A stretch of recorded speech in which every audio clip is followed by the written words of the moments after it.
Captain America Civil War.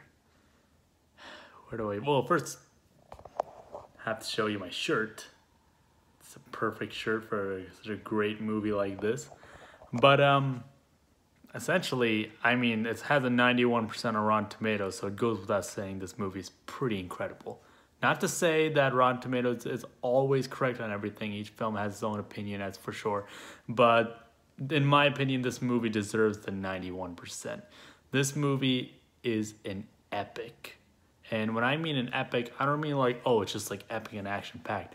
I mean, this movie is a long movie. I mean, so many big plot points happen that basically stuff from previous movies have led to this moment with Civil War, but the events of this film drastically alter the whole MCU basically. And so how do I even start with the story? Basically, the story is how it's Captain America versus Iron Man. It's Captain America's team versus Iron Man's team. The story is essentially about how there's the Sokovia Accords, which are this document stating signed by the UN, by United Nations, by the government, and says that the Avengers are required to sign this document, and they're required to work for the government, and that they can only, their superhero duties are limited based on governmental control. And it's an interesting argument. It's an interesting political viewpoint, because what it showcases is that idea that superheroes, and they do a good job of showing in the scene, but yeah, as we've seen in all the past MCU films, whenever the Avengers are there to save the day, whether there's any big catastrophe or chaotic incident, there's destruction and chaos and mayhem. And because of that, it's all caught up to them. And there's this need that where the Avengers need to be put into check. They have to be government issued. Otherwise, there has to be control over the chaos that's happened in the world. And it's interesting because of the two different viewpoints, and how you have one viewpoint from Captain America, which is the opposite of Tony Stark's of Iron Man's viewpoint. With Tony Stark, he believes that we should side with the government. That the Avengers should sign these accords and work under governmental control. And it's interesting because Tony Stark's character has changed so much in the MCU. Because when you see him in the first Iron Man movie, you would think he's the kind of guy who would kind of go against the government. I mean, in Iron Man 2, there's a whole scene where the government basically is asking him to give up the Iron Man suit, to make the Iron Man property of the US military, and he's just giving them the middle finger, as typical Tony Stark. But so much has changed since then in terms of Tony Stark's character arc, his near-death experience in Avengers, the incident with Age of Ultron, and the fact that he was responsible for a lot of the destruction because he created Ultron in that last movie. The fact that he's aware now about how much devastating incidents have happened on Earth.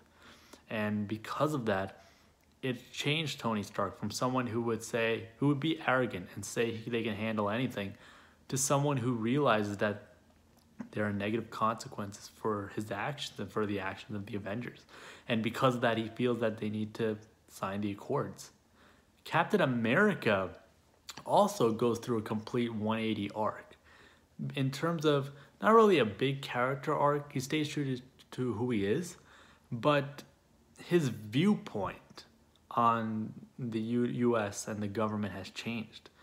The earlier Captain America from First Avenger in World War II, that Captain America would do anything the government tells him to do. That Captain America would sign on and join the army and fight and serve his country and all for USA. But then you see Captain America Winter Soldier, and you see him in Captain America in the modern world, and how much the world has changed, and how the government has changed, how the US has changed, how life isn't black and white anymore, it's gray. And it's changed Captain America's perception of the world. It's changed how he views what's right and wrong. And that's why he's hesitant against signing these accords. He's hesitant to follow what the government says that the Avengers should do, that the Avengers should be under governmental control.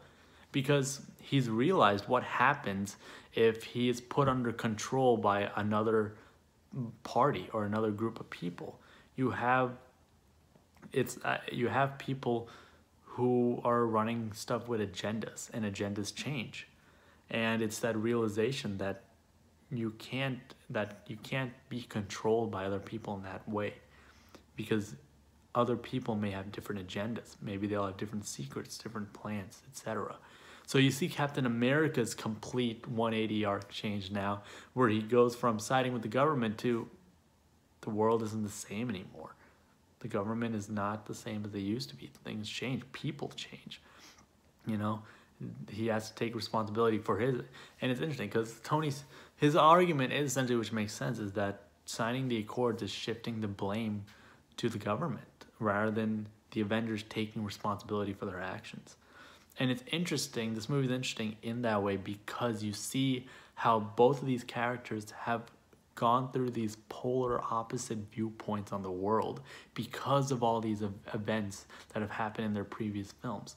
And it's beautiful. I mean, I love that these films, that's why these characters are so, I see them as very well written and well told, because you see them progress. And when you have these many movies in the MCU, and these movies, they respect that when you're doing a sequel, you continue the story, not just rehash or not just keep the character the same. You continue the story, you progress the character. And Civil War shows you that. It shows you the culmination of what their character progressions and experiences have led to, where they are opposite sides on this. And it's really interesting in that way. It shows a lot of gravitas. It shows there's real drama in this superhero action film, you know, and it works in that way. And there are so many, that's one big main aspect of this film. Another big aspect of this film is how all these, you know, this is the first film where we see the Black Panther, and it's incredible. People love it, and then this is also another film where we see Spider-Man for the first time. Truly, we now see Spider-Man, and he is part of the MCU, and it's incredible. We see Ant-Man being with the Avengers for the first time.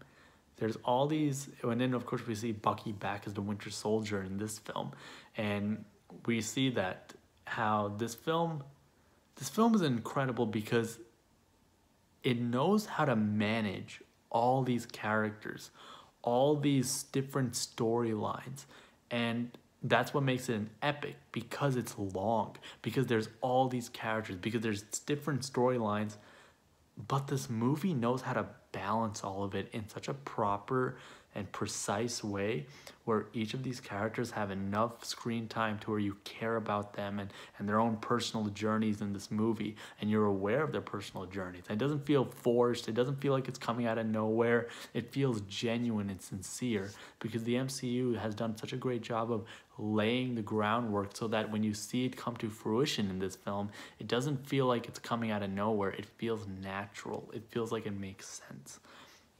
And it's incredible that this movie can do all these things and work. This movie has the main storyline. It also is a sequel to The Winter Soldier. You see moments with Captain America and Bucky meeting each other again since the last time they met in Winter Soldier.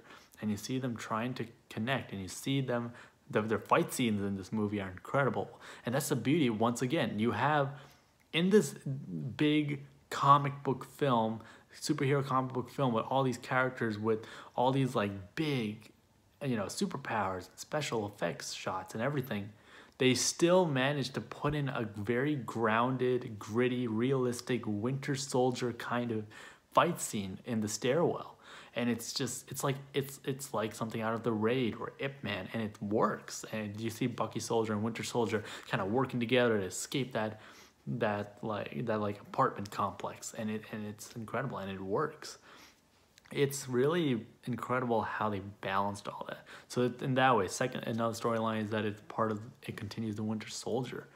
Another storyline basically continues all the other characters in terms of seeing Wanda.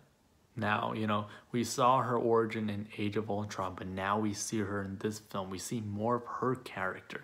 We see more of who she is and figuring out what she wants out of life and where she fits into this world. And you see that with scenes when her and Vision are talking to each other, because both of them their origins came from Avengers Age of Ultron, and now we see them again in this film, and they're connected. They have that, there's a beautiful, it's funny and beautiful scene where Vision and Wanda, where Vision is cooking food for Wanda, and they're talking to each other about the fact that both of their powers came from Loki's staff, came from the Mind Stone, and they're basically trying to figure out what that means, who they are, what their powers are, and it's beautiful. I mean, you have character progression with all these characters, and that's what works. Is each of these characters has time in the spotlight. You see T'Challa's or Black Panther's character arc in this film. In this movie, his father dies in front of him in this political attack, and you see, and the whole, it's a very complex story that I would not be able to do it justice in a short review. So, but the movie does it beautifully, and it's like, how long is its runtime even? It's like 2 hours and 28 minutes, and it works beautifully. But Black Panther's storyline about how he tries to avenge his father's death, but then it realizes that the vengeance is wrong, and he's done letting it consume him. And there's a beautiful, and then oh god, and then there's the actor Daniel Bruhl, who's this really good indie actor coming in big into the scene, and he plays Helmut Zemo.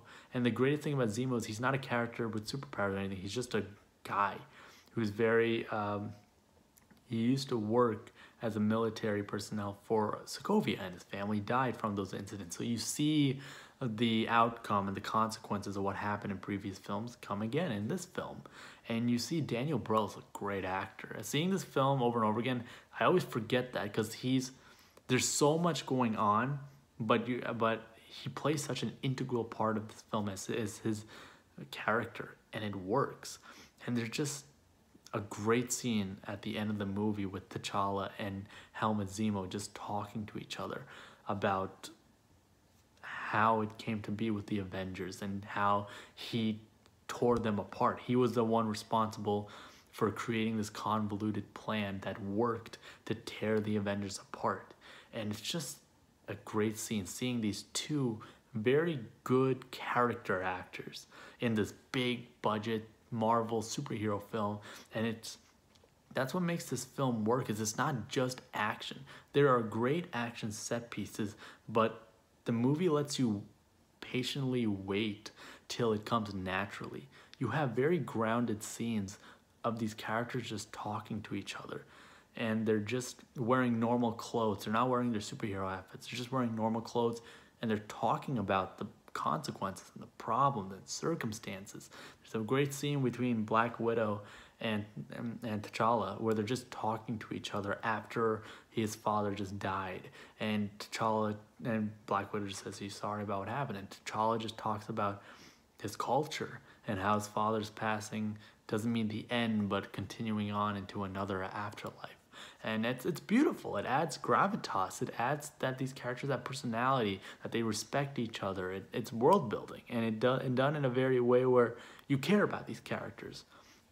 It's another scene in this movie that's very grounded, is just when they're all talking to each other in a room about the Accords. They were just told that they have to sign these Accords, and they're all just conflicting with each other. Tony Stark, Steve Rogers, Sam Wilson, the Falcon, and Colonel Rhodes as War Machine, and Black Widow, and Vision, and they're all just, and Wanda, they're all just sitting down and standing, just talking or arguing about, is this the right thing? And some really good dialogue, really good screenwriting, because they know how to say a lot and what's the phrase? I forgot the phrase, but something about how saying you can say a lot, you can convey a lot using very few minimal dialogue. You don't need to have everything spelled out or stated out loud for you. You can use minimal dialogue to convey a lot of emotion, a lot of dramatic tension of the scene, and they're just talking about it, and it works incredibly in that way. There's another scene tragically where Captain America's girlfriend Peggy Carter dies, and then you see him at the funeral, and then you see Sharon Carter, which is Peggy Carter's niece, and she gives this motivational speech at the funeral where she talks about how she was inspired by Peggy Carter because Peggy became this spy, and as well as a secret agent. And it's like, how did she become so successful at a time where women were not seen as were not given the opportunity to get into that kind of profession? And she gives this great speech about how compromise where you can, but where you can't, don't stand up for what's right. And it's very powerful and motivating and uplifting, and it works right when Captain America needed to hear that speech, because he's still conflicting with whether he should sign the Accords or not. But hearing that speech, he realizes no, he shouldn't. It's not the he believes that he shouldn't sign those Accords. He should stand up for what he believes in. He believes that the government is wrong with trying to control the Avengers like that, and that it's more important for them to take responsibility for their actions than to just shift the blame to the government like that. Then, yeah, and it works in that scene. There's so much I could talk about. I mean, another scene is when we see Spider-Man for the first time, and we see Robert Downey Jr. Spider-Man just talking in his room. And it's very funny how Robert Downey Jr. where Tony Stark meets Aunt May, and it's very funny and hilarious. And that's the beauty with the scene, is a lot of the jokes and it's all situational comedy. It's comedy that stems from the situation, but that's what makes it funny, and that's what makes it sincere and genuine because of that, and it works in that way. But it's a great scene too because you see how Tony Stark relates to Peter Parker. Peter Parker says that one great line, which is essentially, if you have powers and then bad things happen and you could have stopped those bad things, even though you didn't cause the bad things, those bad things still happened and you could have stopped it, you suddenly feel like it's your fault. And that's what connects. That's why Tony Stark relates to Peter Parker, why he asks him for his help. Because that's part of Tony Stark's character arc, is that realization that he's Iron Man. He has the power to do all these incredible things. So when something bad happens and he could have done something to prevent or stop it, it suddenly feels like it's his fault. He starts feeling the guilt for it. And it's very emotional in that way, because you see these characters, and that's the beauty, is characters aren't there just to, we're gonna have this character meet this character, blah blah, we're gonna have this character for that reason. These character pairings, Black Widow and T'Challa, Wanda and Vision, Tony Stark and Peter Parker, Captain America and Black Widow, Captain America and Sharon Carter. These pairings work because they're meant to influence what their ultimate decision is in this movie and what side they're going to be on for the Civil War. And in that way, when you have the famous airport scene in this movie, which I think that scene's iconic and it's great, and it should be. I think that scene alone is something that's going to be remembered for a long time. That airport scene is incredible, and this felt like a war. This felt like the Avengers.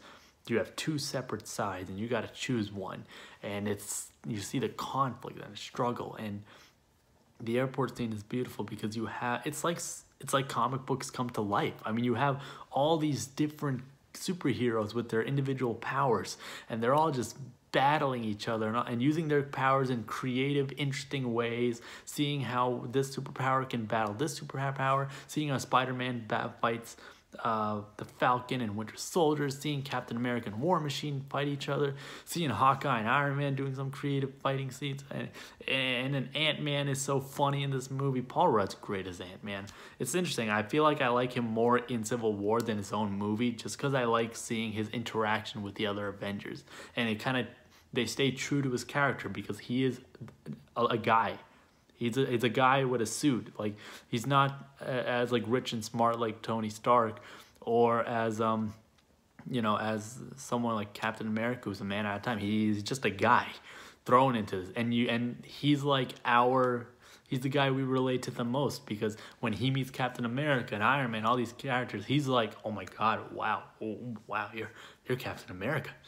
Oh my god. Like, it's so relatable in that way. And then even the way he says his lines, like, here's your shield, Captain America, and it's hilarious like that. And then just like at the end of the fight, he just opens up his helmet and just goes, does anyone have any orange slices? And it works. And it's interesting because most movies, when they try to add humor to a movie that's supposed to be dramatic, they're trying to make it dramatic, they're trying to have tension, but the comedy still works naturally with the dramatic moments. It never feels like the comedy overshadows dramatic tension. This movie is so beautifully, and I think a lot of it just comes down to editing. I think people underestimate how important, like, whenever we look at movies, we look at actors and directors. They're the most popular thing we see in media whenever we're talking about movies and new movies coming out. I think editors and screenwriters deserve just as much fame and awareness. The editors for these Marvel movies they're the best. I mean, the fact that they know how to basically connect these scenes and storylines and character moments in such a natural way where it doesn't feel like too many cooks in the kitchen. It doesn't feel like too much comedy or not enough drama, or too much drama and not enough comedy, where you can have grounded, realistic fight scenes and moments with characters just wearing normal clothing, talking about dramatic, serious stuff, and still naturally progress into a scene where they're wearing where they're wearing their outfits and they're fighting and they're kicking ass and stuff, and they're giving quippy one-liners, and it's funny and genuine, and it's just a testament to how good this movie's edited. And for me personally, the first Avengers and Winter Soldier will always be like the better movies, but because of how much of an emotional impact they had for me when I first saw them, because of how, in my opinion, groundbreaking those films are. But if you told me Civil War was better than those two films, and probably you may argue even the best film in the MCU, I get where you're coming from. The best way to describe Civil War is it beautifully combines the campy fun of the Avengers with the gritty, dramatic realism of Winter Soldier. And it combines these tones so naturally that it's like Marvel can do no wrong. It's incredible. And this movie works. And then the last thing I'm going to go into is, spoiler alert, but the ending of the movie, because it's incredible. So Helmut Zemo basically, I don't know if it's Helmut or Baron Zemo. Anyway, Zemo gets Captain America. So the rest of the Avengers after the airport scene are captured, and they're put in like this prison out in the ocean, and the only ones left, and through a series of events and realizations, and Captain America and Iron Man realizing that Zemo was the real villain behind all this, Iron Man, we see a moment where Iron Man, Captain America, and the Winter Soldier are all at this site, at this some kind of like Arctic cold base out in Russia, I believe. And you see Zemo there just sitting behind this nuclear barrier with the window, with a mirror, with like a closed window so he can see and talk to them. But basically the ending, it's incredible. This movie had the airport scene, had a lot of gritty scenes, but the end fight scene is not just based on action. It's truly emotional. And it's because this is the moment where Zemo truly breaks the Avengers. He shows a video recording of Tony Stark's parents. And early on in the film, again, this film is so beautifully edited, they give you moments to showcase how Iron Man has always had, he's never really found closure with his parents. He's never really found, he's never really connected with his parents very well. He's never, and when they died tragically, he never got to have that closure. He never got to say goodbye to them. And so he sees a video recording where it turns out, spoiler alert, the Winter Soldier killed Tony Stark's parents. And then the crazier part is when he asks Captain America, "Did you know?" And then Captain America says, "I didn't know it was." And then Tony Stark, "Don't bullshit me, Rogers. Did you know?" And then Captain America just responds, "Yes." My God. So Captain America knew his friend killed Tony Stark's parents and never told him. And it's just, that's where you see the real, this is what it was all about. Captain America versus Iron Man. The real emotional struggle. And then the Winter Soldier is, you can't blame him because he was mind controlled to do these terrible things. It's not something, and you have an earlier moment where the Winter Soldier and Captain America are talking to each other, and Steve Rogers is just saying, "Don't worry, we're gonna get you fixed. We're gonna help you." And then Winter Soldier just says, "How can I live with myself?" And then Steve Rogers replies, "That wasn't you." And then Bucky just replies, "I know, but I still did them." And it's, you see that conflict. You see that there's no simple villain in this movie. Like, the Winter Soldier didn't, you see the fact that Bucky is struggling to live with the fact that he did such terrible things. You see Tony Stark is going insanely angry and not crazy out of his mind because he's just looking at the one who killed his own parents. And then Captain America never told him. And then you see Captain America is just trying to protect his friend, the one friend he's had since World War II who's still alive. And it's just that conflict. And then you see the final fight sequence and the moments of dialogue and in the fight sequence and the action and the choreography. And even when he says that beautiful line, "I can do this all day." That's just, it still harkens back to the first one, and it's done so beautifully and genuinely. And then it's like you see a moment where Captain America nearly killed Iron Man. He just removed the helmet. He was going to take that shield and decapitate Iron Man's head. It just looked like that for a second, but then it hits the arc reactor. He hits his chest, basically. So he misses the head. And it's just, you see the orchestral music, you see that score, that dramaticness of the situation, and it's just right before, he leaves Iron Man there, and Iron Man just says, that shield belongs to my father. It doesn't, you don't deserve to keep it. And then as Captain America's helping Bucky get up, and as they leave, he just drops the shield. He just leaves it behind, and we see Iron Man just with his face like a little bloodied up, and he's just on the ground looking up at him, and then you see the shield, and it's just such beautiful cinematography. You feel the emotional weight of the scene. You feel the emotional, you really feel the tension for these characters because you've seen their progression. You've seen it all come to fruition at the end, and you see that conflict. You see how gray the world is. This movie shows you how gray it is. It's not a simple good versus evil film. This is a film that really puts these heroes against each other. It really puts them where not one hero is right or wrong.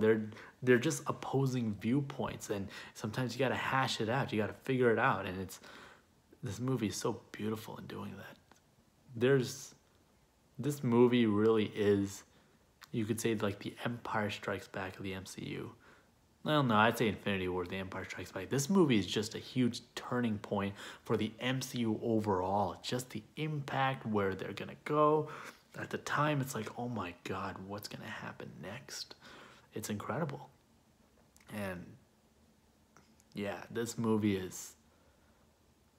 is one of those movies I think will, years from now, when we look back at the Marvel Cinematic Universe, and we're obviously not going to remember every single movie, but like Avengers, Captain America Civil War, we're definitely going to remember this movie as like this iconic film that that knew how to tell a great superhero story, not just with action and quippy one-liners and humor, but also with some real drama, with real emotional tension, showing and an actual political conflict, but also emotional conflict that's gray and is not as simple as good versus evil. And it's incredible. This movie is amazing.